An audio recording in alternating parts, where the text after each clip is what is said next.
I come from China, Guangzhou. My name is Ali. উইচ্যাটে আমরা chatting এর মাধ্যমে পরিচিত হয়েছি আজ থেকে 6 মাস আগে। কোর্টের মাধ্যমে বিয়ে করছি, আর পরিকল্পনা হচ্ছে সে বিয়ে করে আমাকে নিয়ে যাবে আর আমিও তার সাথে যাব। কালমা পড়ায় আবার তাকে মুসলমান আমাদের মতে আমরা বানাইলে তারপরে সেখানে নিজে আমি বিয়ে পড়াইছি। ওখানে কাজী ছিল, কাজী বলে যে আপনি বিয়ে পড়াই দেন। এখন ওরা ভালো থাকলে আমার তো ভালো লাগবে। আজকে 3 দিন ধরে বাড়িতে বহু লোক আইসি খালি দেখে যাচ্ছে।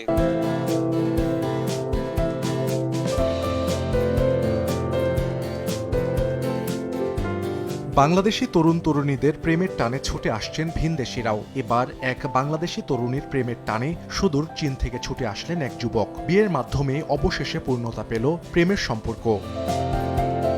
সামাজিক যোগাযোগ মাধ্যম উইচ্যাটের মাধ্যমে প্রায় 6 মাস আগে চীনের সাংশাই অঞ্চলের বাসিন্দা লিসি জাংয়ের সঙ্গে পরিচয় হয় বাংলাদেশি তরুণী ফাতেমার। দিন যতই যায় তাদের দুজনের মধ্যে বাড়তে থাকে সম্পর্কের গভীরতা। এক পর্যায়ে দুইজনই বুঝতে পারেন তারা হাবুডুবু খাচ্ছেন একে অপরের প্রেমে। চীনা যুবক সিদ্ধান্ত নেন বাংলাদেশে এসে ফাতেমাকে বিয়ের।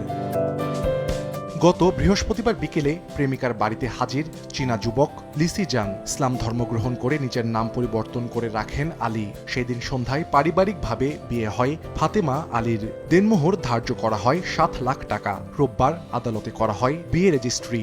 My name is Ali. I come Balinese NATO to meet my wife. উইচ্যাটে আমরা চ্যাটিং এর মাধ্যমে পরিচিত হয়েছি আজ থেকে 6 মাস আগে। তো কথা বলতে বলতে একটা গভীর সম্পর্ক হয় আর কি। দেন সে আসে, কোর্টের মাধ্যমে বিয়ে করছি, আর পরিকল্পনা হচ্ছে সে বিয়ে করে আমাকে নিয়ে যাবে আর আমিও তার সাথে যাব। নবদম্পতিকে দেখতে তাদের বাড়িতে ছুটে আসেন প্রতিবেশীরাও। শুনতেছি আমরাও আসলাম, মিয়া সালপাল বহু লোক আজকে 3 দিন ধরে বাড়িতে বহু লোক আইসি খালি দেখে যাচ্ছে, গল্প টল্প করতেছে। ভালো লাগছে। এখন ওরা ভালো থাকলে আমার তো ভালো লাগবে। ওরা সুখে থাকুক, সেটাই কামনা চাই। উকিল সামনে নিয়ে আমরা তাকে মুসলমান আবার কালমা পড়ায় আবার তাকে মুসলমান আমাদের মতে আমরা বানাইলে তারপরে সেখানে নিজে আমি বিয়ে পড়াইছি। ওখানে কাজী ছিল, কাজী বলে যে আপনি বিয়ে পড়াই দেন। পর আমি নিজে বিয়ে পড়াই। নাটোর সদর উপজেলার খোলাবাড়িয়ার বড়বাড়িয়া এলাকার আবু তাহেরের মেয়ে ফাতেমা পড়াশোনা করছেন নবাব সিরাজউদ্দৌলা কলেজে ইসলামী ইতিহাস বিভাগের 3য় বর্ষে। অন্যদিকে চীনা নাগরিক লিসি জাং পেশায় একজন চিকিৎসক। সময় সংবাদ, নাটোর।